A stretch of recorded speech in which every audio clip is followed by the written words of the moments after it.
دعا کر لیں، اللہ تعالیٰ اس میں ہمیں اخلاص اور قبولیت نصیب فرمائے۔ اللہم صلی علی سیدنا محمد وعلی آل سیدنا محمد وبارک وسلم۔ اللہم یسر ولا تعسر وتمم بالخیر۔ اللہم یسر ولا تعسر وتمم بالخیر۔ اللہم یسر ولا تعسر وتمم بالخیر۔ وصلی اللہ علی حبیبہ محمد وعلی آلہ واصحابہ اجمعین برحمتک یا ارحم الراحمین۔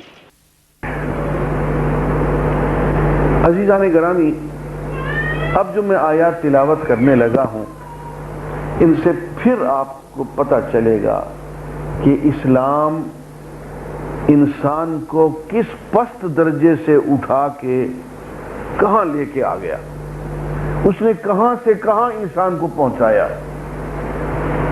اب اس آیت کو ذرا پڑھیے۔ یا ایھا الذین آمنوا، اے اہل ایمان، لا یحل لکم ان ترثوا النساء کرہا، تمہارے لیے حلال نہیں ہے کہ تم عورتوں کے جبراً وارث بن بیٹھو۔ عورت کوئی مال متاع نہیں ہے، عورت کوئی ترکہ نہیں ہے کہ تم اس کے وارث بن بیٹھو۔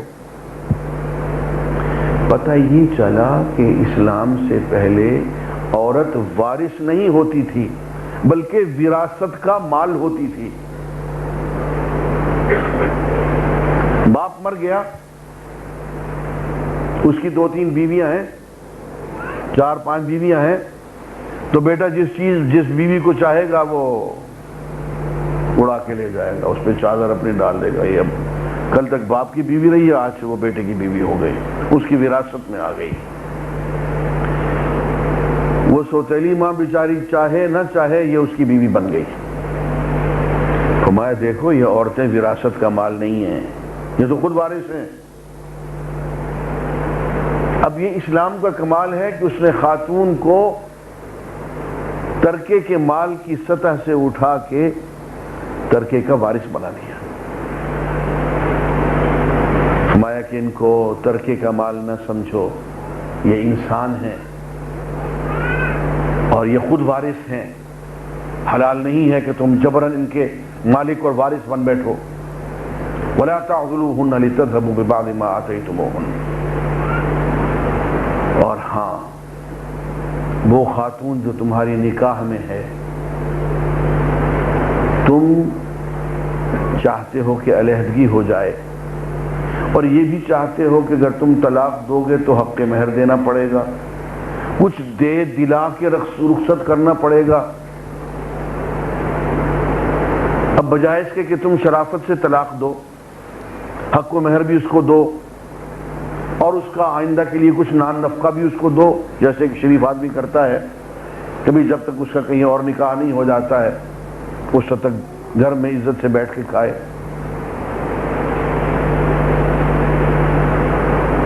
فرمایا کہ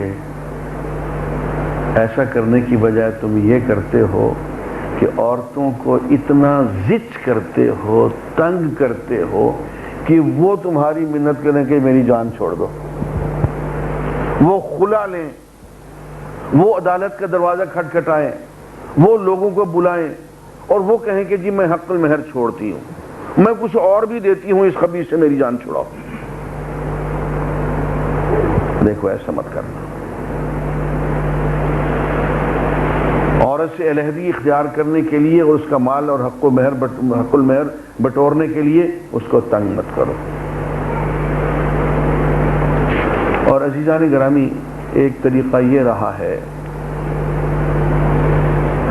اور بدنصیبی یہ ہے کہ عیسائیت میں اب تک یہی طریقہ ہے۔ میں نے ایک عیسائی پادری سے پوچھا کہ تمہارے ہاں طلاق کیسے ہوتی ہے؟ طلاق تو ان کے ہاں ہے نہیں، عیسائی مذہب میں طلاق نہیں ہے، ایک مرتبہ شادی ہو گئی بس اب یہ ہمیشہ کے لیے ہو گئی۔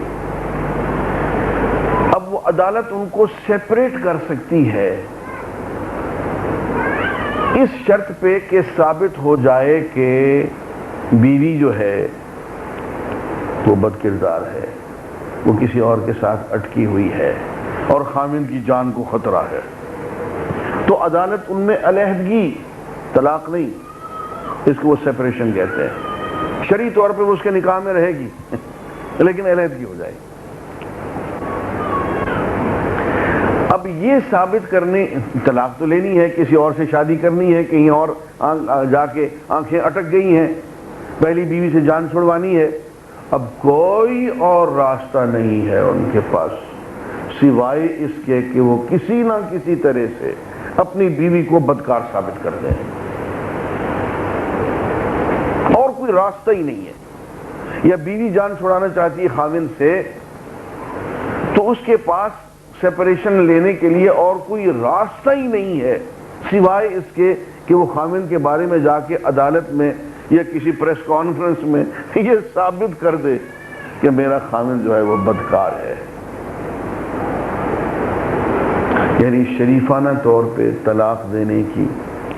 اچھا، میں نے کہا کہ یہ تو یہاں تک تو مجھے معلوم ہے، میں جس شخص سے گفتگو کر رہا تھا وہ ایک چرچ منسٹر کا بیٹا تھا، پادری سے بھی ہوئی، چرچ منسٹر کے بیٹے نے مجھے بتایا کہ میں نے کہا یار اگر کسی طرح سے آدمی یہ افورڈ نہ کرتا ہو، میرا جی نہیں چاہتا کہ ایک خاتون جس کے ساتھ میں نے 20 سال گزارے ہیں میں جاتے جاتے اس کے منہ پہ کالک بھی بنوں۔ میں نے کہا میرا مزاج ہے، فرض کرو، اور میں سیپریشن بھی لینا چاہتا ہوں، میں شریفانہ طور پہ جدا ہونا چاہتا ہوں، تو میں نے کہا یار اس کا بھی کوئی راستہ ہے تمہارے پاس؟ کہنے لگا ہاں ہے۔ میں نے کہا وہ کیا ہے؟ کہنے لگا وہ ہم یہ ثابت کرتے ہیں یہ جو نکاح ہوا تھا نا وہ اللیجیٹیمیٹ تھا، وہ جو نکاح ہوا تھا وہی غلط تھا۔ تو میں نے کہا وہ جو 4-5 بچے درمیان میں آ گئے ان کا کیا کرو گے؟ کہنے لگے وہ گئے بھاڑ میں، سارے کے سارے وہ حرام کے ہو گئے، سیپریشن ہو جائے گی بس۔ یہاں آ کے پتہ چلتا ہے کہ اللہ نے اپنے نبی خاتم النبیین خاتم الرسول کے راستے سے ہمیں کیا کچھ دے دیا ہے۔ ہم باعزت زندگی بھی گزار سکتے ہیں، باعزت طور پہ اکٹھے بھی رہ سکتے ہیں، اور باعزت طور پہ ہم جدا بھی ہو سکتے ہیں۔ میں جدا ہونا چاہتے ہو تو دیکھو باعزت طور پہ جدا ہو۔ ایک دوست کے بیٹے کی شادی ہوئی تو میں ان کے لیے سعودی عرب بادر ریاض کی بات ہے، مجھے پتہ چلا کہ عبداللہ کی شادی ہو گئی، تو میں ان کے لیے انگوٹھی لے کے گیا ہدیے کے طور پہ۔ اب جو میں نے انگوٹھی پیش کی تو اس کے والد نے ہاتھ سے اشارہ کیا کہ انگوٹھی نہ دینا اس کو۔ میں نے کہا ماں بھی کیا ہو گیا اس کو، کیوں نہ دوں؟ کہتا ہے لم یوفق، الفاظ پہ غور کریں، لم یوفق، مجھ پہ وجد کی کیفیت طاری ہو گئی کہ ان میں نکاح ہوا، جدائی ہو گئی، اور جدائی کیوں ہوئی؟ لم یوفق، اس کو اللہ نے توفیق ہی نہیں دی ہے بیوی کو سنبھالنے کی۔ لم یوفق، اکٹھے رہنے کی توفیق نہیں ملی، اور سارا قصور جو اس نے ڈالا ہے بچی پہ نہیں ڈالا، اپنے بیٹے پہ ڈال لیا کہ اس میں کوئی عیب ہوگا، کوئی کمی ہوگی کہ یہ اکٹھے نہیں رہ سکے۔ کہتا کہ لم یوفق، اکٹھے رہنے کی اس کو توفیق نہیں ملی، اور کہیں بھی کسی عرب سے طلاق ہو جائے تو وہ یہ کہیں گے کہ یہ ہمارے نصیب میں نہیں تھا، ہم میں کوئی کوتاہی تھی، کوئی خرابی مجھ میں ہوگی کہ وہ اتنی اچھی خاتون میرے گھر میں نہیں رہ سکی،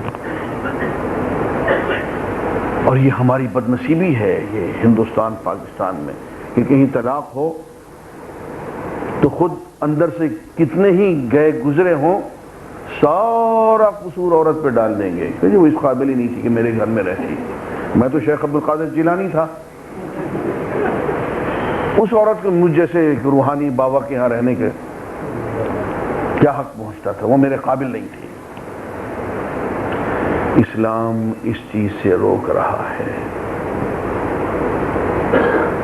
کہ اگر جدائی ہو رہی ہے, فیصلہ ہو گیا کہ جدائی ہو. اور دیکھیے میں بار بار ایک بات عرض کر رہا ہوں کہ یہ جو ہم جھٹ سے طلاق دے دیتے ہیں اور تینوں طلاقیں دے دیتے ہیں, یہ سب جہالت کی بات ہے. ہرگز طلاق آپ نہیں دے سکتے جب تک کہ قرآن کی دی ہوئی شرائط کو پورا نہ کریں. آپ کا جھگڑا اب آگے آ رہی ہیں یہ سب آیتیں, آپ کا جھگڑا ہو گیا ہے, مزاج نہیں مل رہا ہے, اختلافات بڑھ رہے ہیں, اپنے طور پر اصلاح کی کوشش کریں, سمجھائیں بجھائیں, بستر الگ کریں. اور ہاں بالکل اس حد تک جیسے کسی دوست کو آدمی پیار میں محبت میں مار پیٹ کرتا ہے, جب معاملہ بگڑ چکا ہو پھر مار پیٹ آپ نہیں کر سکتے.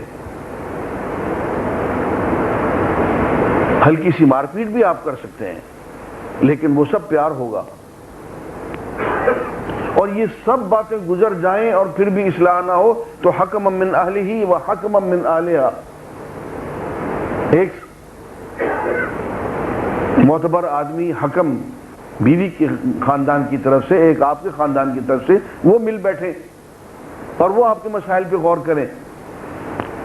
اور اگر خدا نہ خواستہ وہ بھی یہی طے کرتے ہیں کہ بھئی ان کی نہیں بنے گی اور پیچیدگیاں پیدا ہوں گی, اور وہ فیصلے دے دیں کہ ہاں ان میں جدائی کر دو, پھر ایک طلاق دے دیں, عدت پوری ہوگی, طلاق ختم ہو گئی, جو نکاح ختم ہو گیا. یہ تین طلاقیں دینا غالباً فلموں ڈراموں میں دیکھ کے وہ تین ہی لفظ منہ پہ آتے ہیں, طلاق طلاق طلاق. انتہائی جہالت کی اور خباثت کی باتیں ہیں, مسلمانوں کے اس سے دور ہونا چاہیے. اب یہاں یہ بتایا جا رہا ہے کہ دیکھو تم نے فیصلہ کر لیا ہے جدائی کا, تو اب دیکھو ان کو تنگ مت کرو.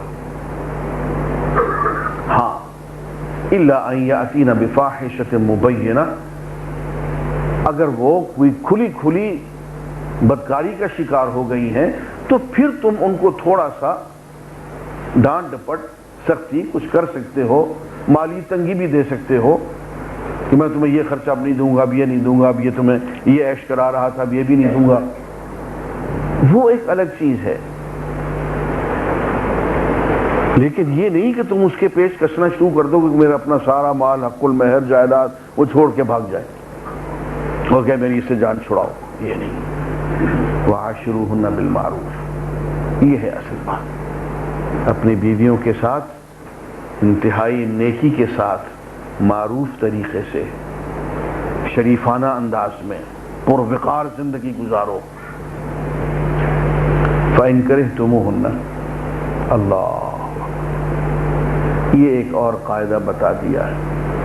فَإِن كَرِهْتُمُوهُنَّ فَعَسَىٰ أَن تَكْرَهُوا شَيْئًا وَيَجْعَلَ اللَّهُ فِيهِ خَيْرًا كَثِيرًا, اگر تم اپنی بیویوں سے نفرت کرتے ہو,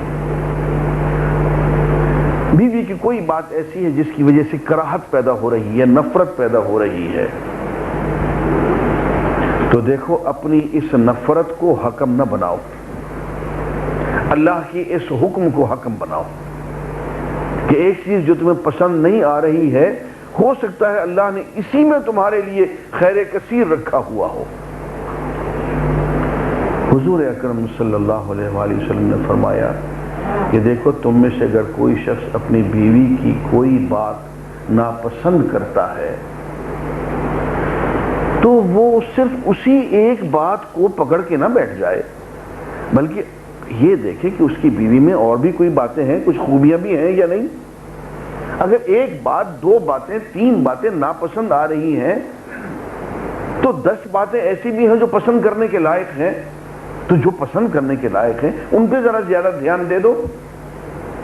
یہی بات بیویوں سے بھی کہی گئی کہ اپنے خاوند کی ایک بات یا 2 باتیں یا 3 باتیں تمہیں پسند نہیں آ رہی, کراہت اور نفرت پیدا ہو رہی ہے, اس کی وجہ سے اختلاف بڑھ رہا ہے، تو ضروری تو نہیں ہے کہ یہی جو قابل نفرت باتیں ہیں انہی کو ایک گرہ لگا کے بیٹھ جاؤ، صبح شام دوپہر ہر وقت اسی کا ذکر اسی کا تذکرہ ہو رہا ہو۔ خوبی کی بات ہے خاوند کے اندر، اور 10 باتیں خوبی کی بھی ہوں گی، ان پہ ذرا توجہ کر لو۔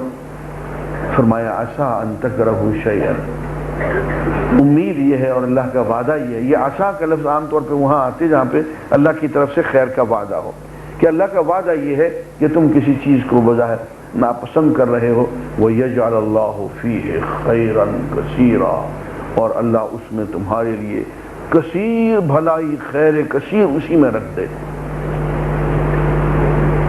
اب آگے پھر ایک معاملے کی بات، وَإِنْ أَرَدْتُمْ اسْتِبْدَالَ زَوْجٍ مَكَانَ زَوْجٍ وَآتَيْتُمْ إِحْدَاهُنَّ قِنْطَارًا فَلَا تَأْخُذُوا مِنْهُ شَيْئًا، اور اگر ارادہ کر ہی لیا ہے کہ ایک بیوی کو چھوڑنا ہے اور دوسری بیوی سے شادی کرنی ہے،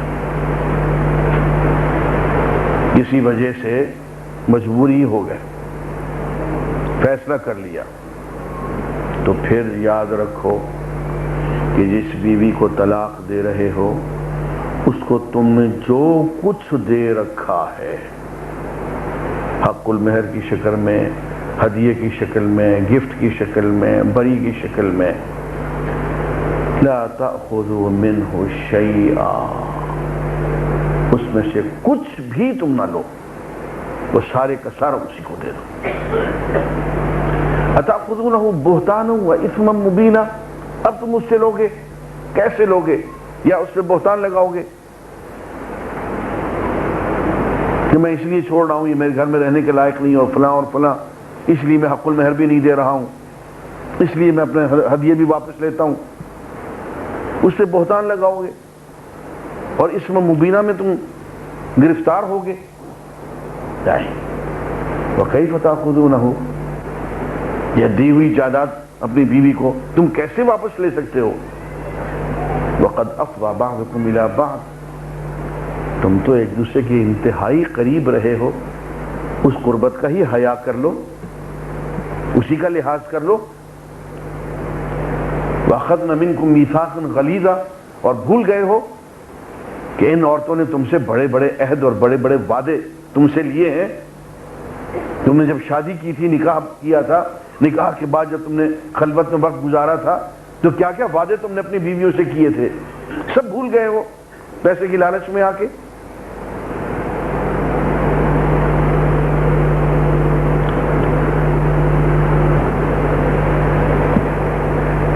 تو یہاں سے یہ معلوم ہوا کہ اسلام میں پہلی بات تو یہ ہے کہ فرمایا گیا کہ یہ طلاق جو ہے، ان ابغض الحلال الی اللہ الطلاق، حلال چیزوں میں جن کو اللہ نے جائز رکھا ہے، سب سے زیادہ مکروہ اور ناپسندیدہ عمل جو ہے اللہ کے نزدیک وہ طلاق دینا ہے۔ اس سے زیادہ ناپسندیدہ عمل اللہ کے ہاں کوئی نہیں ہے، جس کو اجازت بھی دے دی ہے اور ناپسندیدہ بھی قرار دیا۔